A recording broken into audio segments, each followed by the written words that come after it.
Hello বাচ্চো, welcome to Biohack NEET প্রস্তুতির জন্য বাংলা ইউটিউব চ্যানেল। তো নিট পরীক্ষায় যে এসসি স্ক্যাম তোমাদের আমি আগেই ভিডিও করে বলেছিলাম যে বহু সংখ্যক স্টুডেন্ট যারা প্রকৃত এসসি এসটি নয় তারা ফলস এসটি এসসি সার্টিফিকেট বার করে এই 2025 সালে নিট পরীক্ষা দিয়েছিল এবং তাদের যখন কাউন্সেলিং ফার্স্ট রাউন্ড হয়ে যাওয়ার পর বিভিন্ন কলেজে মানে সরকারি মেডিকেল কলেজে কলকাতার বিভিন্ন বড় বড় মেডিকেল কলেজগুলোতে তারা অ্যাডমিশন নিয়েছিল। তারপর এই স্ক্যামটা প্রকাশ্যে আসে এবং আদিবাসী উন্নয়ন দপ্তর তারা এই নিয়ে তদন্ত করে। তারা বলেছিল যে সার্টিফিকেটগুলো যাচাই হবে, আলটিমেটলি কি হয়েছে না হয়েছে কোনো খবর নেই, মানে ভেতরে ভেতরে সেটেলমেন্ট হয়ে গেছে যেটা বোঝা যাচ্ছে। এরপরে নতুন আরেকটা যেটা খবর সেটা হচ্ছে আমাদের পশ্চিমবঙ্গে যে হেলথ রিক্রুটমেন্ট বোর্ড, মানে যে বোর্ডের মাধ্যমে আমাদের পশ্চিমবঙ্গের বিভিন্ন সরকারি যে সমস্ত হাসপাতাল আছে সেখানে যে মেডিকেল অফিসার নিয়োগ করা হয়, সেই মেডিকেল অফিসার নিয়োগের যে পরীক্ষা, সেই পরীক্ষার যে রেজাল্ট এসছে তার মধ্যে দেখা যাচ্ছে 17 জন এসটি ক্যান্ডিডেট যারা পাশ করেছে পরীক্ষায়, যারা রিক্রুটমেন্ট পাবে, তো তাদেরও নাকি এসটি সার্টিফিকেট ভুয়ো, এই নিয়ে সন্দেহ প্রকাশ করা হচ্ছে। তার মানে তখন আমি তোমাদের বলেছিলাম এই যে ভুয়ো এসটি সার্টিফিকেট এটা কিন্তু নতুন নয়, এর পেছনে একটা বিরাট জাল রয়েছে যেটা দীর্ঘদিন ধরে কিন্তু কন্টিনিউ হয়ে আসছে।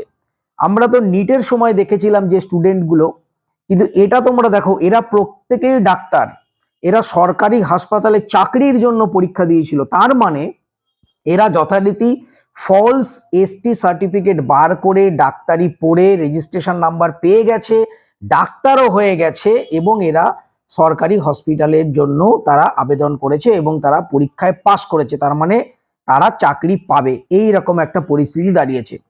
তো টোটাল ঘটনাটা তোমাদের বলি। 2025 সালের আগস্ট মাসে আমাদের পশ্চিমবঙ্গের বিভিন্ন সরকারি হাসপাতালে যে মেডিকেল অফিসার নিয়োগের জন্য West Bengal health recruitment board একটা নোটিফিকেশন বার করে এবং সেই অনুযায়ী 21শে ডিসেম্বর তাদের এক্সাম হয়।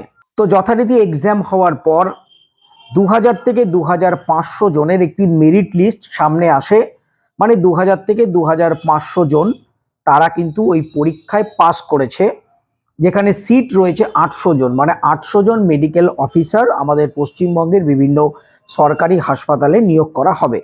তো 2000 থেকে 2500 জনের যে লিস্ট রয়েছে তার মধ্যে সমস্ত ক্যাটাগরির স্টুডেন্ট রয়েছে, এসসি এসটি ওবিসি জেনারেল সবই রয়েছে।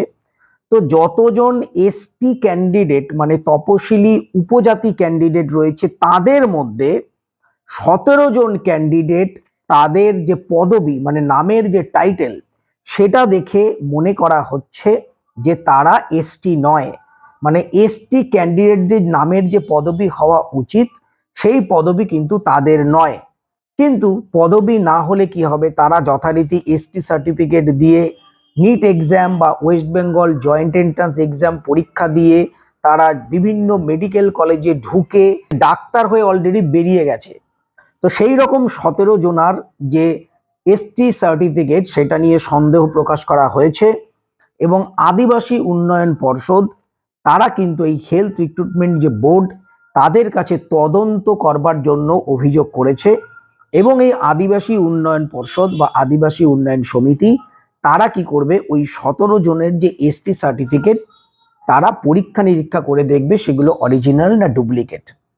তো কিছুদিন আগেই নিট 2025 সালে যখন এরকম একাধিক অভিযোগ এসেছিল ভুয়ো এসসি সার্টিফিকেট ভুয়ো এসটি সার্টিফিকেট নিয়ে, যখন এরকম একটা স্ক্যাম সামনে এসেছিল তখনও আদিবাসী উন্নয়ন দপ্তর সেই সমস্ত যে ক্যান্ডিডেট তাদের সার্টিফিকেটগুলো চেক করবার জন্য বলেছিল যে তারা চেক করবে, কিন্তু চেক করে আলটিমেটলি কি হয়েছে, যে সমস্ত ক্যান্ডিডেট ছিল তারা তো অলরেডি মেডিকেল কলেজে ঢুকে পড়াশোনা স্টার্ট করে দিয়েছে, তাদের তো কারো ক্যান্সেল হয়নি। তো এটাও হবে না, আলটিমেটলি টোটালটাই ধামাচাপা পড়ে যাবে। যেহেতু খবরে এসছে এখন একটু তোলপাড় হবে, তারপর ধামাচাপা পড়ে যাবে। তো আমাদের এই ওয়েস্ট বেঙ্গল আদিবাসী দপ্তর তারা এই ব্যাপারটা West Bengal health recruitment board বা বিভিন্ন সরকারি যে জায়গা সেখানে জানিয়েছে এবং আলটিমেটলি এই 17 জনের নথি যাচাই হবে। কি হবে আমরা প্রত্যেকেই জানি যে এইভাবে এই যে ভুয়ো এসসি এসটি সার্টিফিকেটের যে জাল, এই যে স্ক্যাম, এটা কিন্তু আমি আগেও বলেছিলাম নতুন নয়, এটা কিন্তু দীর্ঘদিন ধরে চলে আসছে। এখনো বিভিন্ন সরকারি মেডিকেল কলেজগুলোতে এই এসসি এসটি সার্টিফিকেট জাল করে বহু সংখ্যক স্টুডেন্ট তারা কিন্তু যথারীতি পড়াশোনাও করছে। মাঝে মাঝে একটু হইচই হয়, জানাজানি হয়, তারপরে আস্তে আস্তে কালের নিয়মে সবকিছুই ধামাচাপা পড়ে যায়। আলটিমেটলি কোনো কিছুই হবে না। যাই হোক, খবরটা সামনে এলো তাই তোমাদের সাথে শেয়ার করলাম। তো এবার দেখা যাক, নিটের ক্ষেত্রে তো কিছু খবর পাইনি বা কিছু হয়নি। তো এই West Bengal health recruitment board বা বিভিন্ন সরকারি হসপিটালে চাকরির যে পরীক্ষা, মেডিকেল অফিসার নিয়োগের যে পরীক্ষা, তো এইখানে যে জাল এসটি সার্টিফিকেট যে ঘোটালা, আলটিমেটলি এটার কোনো সমাধান হয় কিনা অবশ্যই নজরে থাকবে। তবে মনে হয় না কিছু হবে, কেননা এর আগের অভিজ্ঞতা থেকে আমরা যেটা বুঝতে পারছি, দুদিন বাদে এটাও হয়তো ধামাচাপা পড়ে যাবে। তো সবাই খুব ভালো থেকো, মন দিয়ে পড়াশোনা করো, চ্যানেলটা সাবস্ক্রাইব রাখো, নোটিফিকেশন অন রাখো নিট রিলেটেড যাবতীয় লেটেস্ট ইনফরমেশন পাওয়ার জন্য। টাটা।